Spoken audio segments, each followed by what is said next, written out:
Hi everyone, कैसे हैं सब। उम्मीद करता हूँ कि सब खैर खैरियत से होंगे। पिछले लेक्चर में हमने ये सीखा था कि एपीआई हम कैसे बनाते हैं और ऐप प्रॉक्सी हम क्यों यूज़ करते हैं।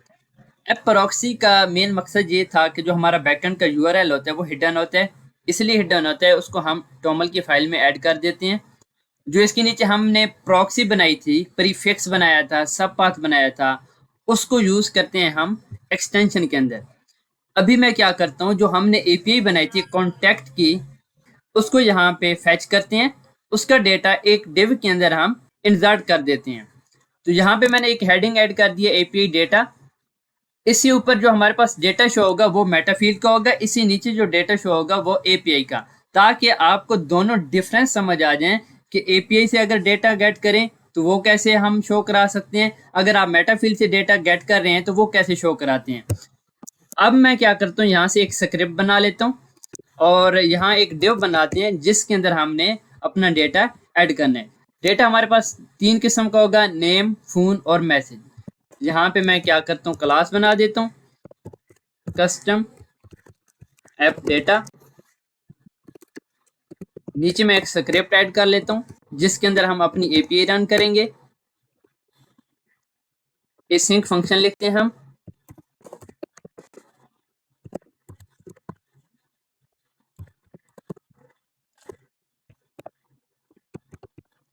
और इस फंक्शन को हम नीचे कॉल कर लेते हैं। पहली चीज हमने क्या यहाँ पे ऐड करनी है, जो हमारी एपीआई थी। यहां से मैं एपीआई बना लेता हूँ, वेट। एपीआई से डेटा फैच करते हैं और इसके अंदर हमने क्या ऐड करनी है, अपनी एपीआई ऐड करनी है। यहाँ पे जो हमारा पाथ था वो क्या था, स्लैश एप्स। क्योंकि हमने क्या यूज करना होता है, प्रॉक्सी को। पहले आपने प्रीफिक्स ऐड करना है, दूसरे नंबर पे आपने सब पाथ ऐड करना है टेस्टिंग का, स्लैश टेस्टिंग।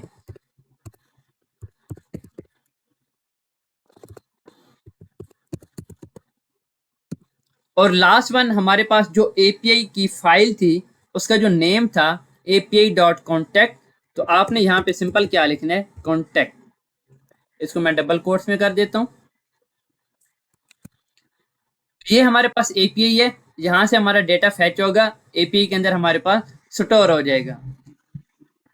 जैसे ये हमारी एपीआई ब्राउजर पे जाके रन होगी, उस ब्राउजर की जो डोमेन होगी वो इससे पहले ऐड हो जाएगी।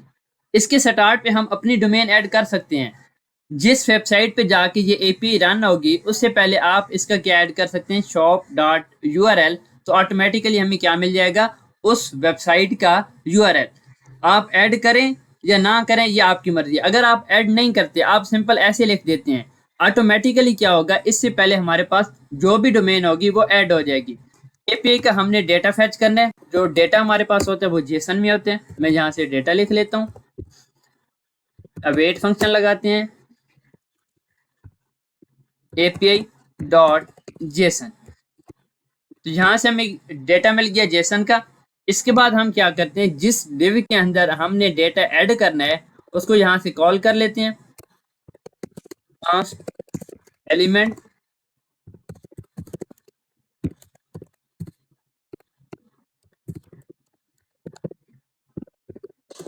और क्यूरी सिलेक्टर के अंदर हम वो उसकी क्लास ऐड कर देते हैं एलिमेंट की।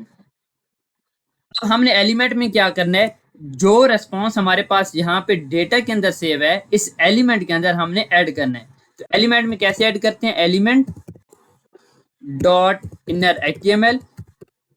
इसके अंदर हम क्या करेंगे, जो हमारे पास एचटीएमएल होगी, जो हमारे पास पी टैग होंगे, इसके अंदर हमने इंसर्ट करने हैं। तो यहाँ पे मैं बैक टिक लगा लेता हूँ, इसके अंदर मैं 3 पी टैग बना लेता हूँ, जो एचटीएमएल इसके अंदर हमने इंसर्ट करनी है। तो यहाँ पे मैं क्या करूँगा, 3 पी एलिमेंट के टैग बना लूंगा। पहला पी टैग जिसके अंदर हम नेम ऐड करेंगे, मैं 3 मरतबा कॉपी कर लेता हूँ, यहाँ से मैं डॉलर लगाता हूँ। पहली चीज हमारे पास क्या होगी, डेटा के अंदर जो हमारे पास रिस्पॉन्स कैसे आएगा मैं आपको बता देता हूँ। यहाँ से हम किसके अंदर अपना रिस्पॉन्स ले रहे हैं, कॉन्टैक्ट के अंदर। तो यहाँ से मैं क्या लिखूंगा, डेटा।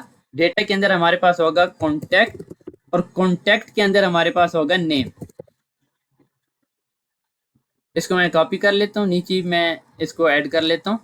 इसको मैं रिमूव कर लेता हूँ। दूसरे नंबर पे हमने यहाँ पे ऐड करना है फोन। लास्ट वन हमारे पास होगा मैसेज। तीन चीजें हमने डिस्प्ले करा ली हैं। तीन मैंने पी टैग बनाए हैं। ये पी टैग इस डिव के अंदर ऐड हो जाएंगे। अब इसको हम रन करके देखते हैं कि हमारे पास डेटा शो होता है या नहीं। अभी हमारे पास जो डिव है एम्प्टी है, जिसके अंदर मैं क्या लिख देता हूँ, लोडिंग। और यहां से मैं टर्मिनल ओपन कर लेता हूँ।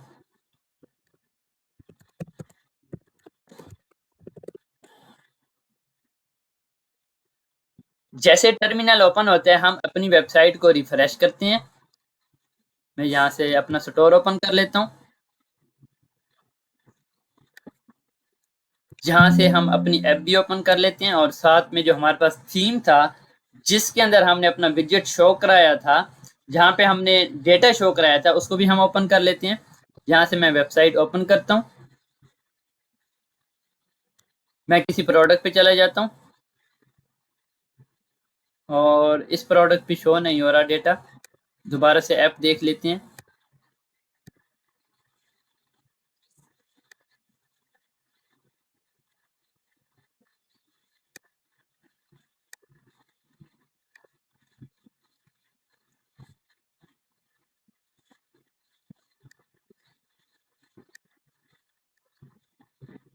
मैं प्रोडक्ट पेज पे चला जाता हूँ, क्योंकि जो हमारा ब्लॉग था हमने प्रोडक्ट पेज पे ऐड किया था।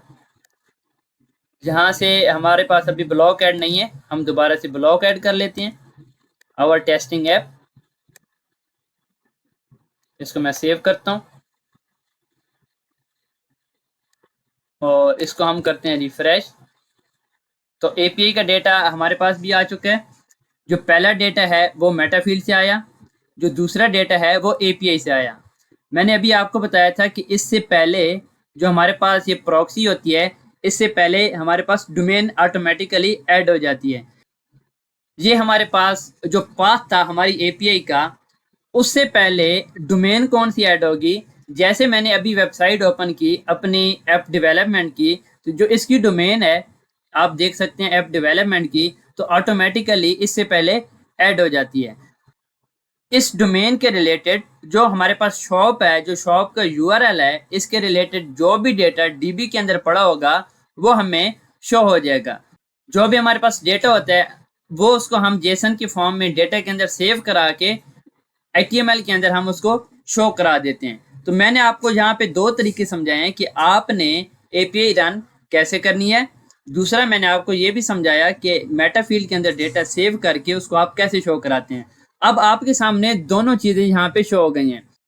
अगर आपने कोई भी ऐप बनानी है तो उसके लिए आपने शॉप की मेटाफील्ड की बजाय आपने ऐप की मेटाफील्ड यूज करनी है। वो आपने खुद सर्च करना है कि जो ऐप की मेटाफील्ड होती है उसके अंदर हम डेटा कैसे शो कराते हैं। तो वो भी एक सबसे बेहतरीन काम होता है जिसके थ्रू आप डेटा डिस्प्ले करा सकते हैं। अब हमने जो बेसिक कंसेप्ट थे हमारी ऐप के, पेजेस बनाना, एक्शन, लोडर, डेटा डिस्प्ले कराना, एपीआई बनाना, हमने अब सारे कंसेप्ट सीख लिए हैं कि ये चीज़ें हम कैसे बनाते हैं, पेज कैसे बनाते हैं, एपीआई कैसे बनाते हैं। नेक्स्ट से हम ये शुरू करेंगे, एक स्मॉल लेवल का प्रोजेक्ट बनाते हैं, एक ऐप बनाते हैं। उसके अंदर हम देखेंगे कि एक कंप्लीट ऐप आप कैसे बना सकते हैं। उसके अंदर वेब हुक का कंसेप्ट होता है, लाइव कैसे करते हैं, ये सारी चीज़ें मैं आपको समझाऊंगा। ये हमारे पास जितने भी बेसिक कंसेप्ट थे उनका जो भी लेक्चर थे वो कंप्लीट हो चुके हैं। इसके बाद हम अपना प्रोजेक्ट शुरू करेंगे। और आज के लेक्चर में अगर आपको कोई भी इशू है, कुछ चीज़ समझ नहीं आ रही, तो आप मुझे मैसेज कर सकते हैं।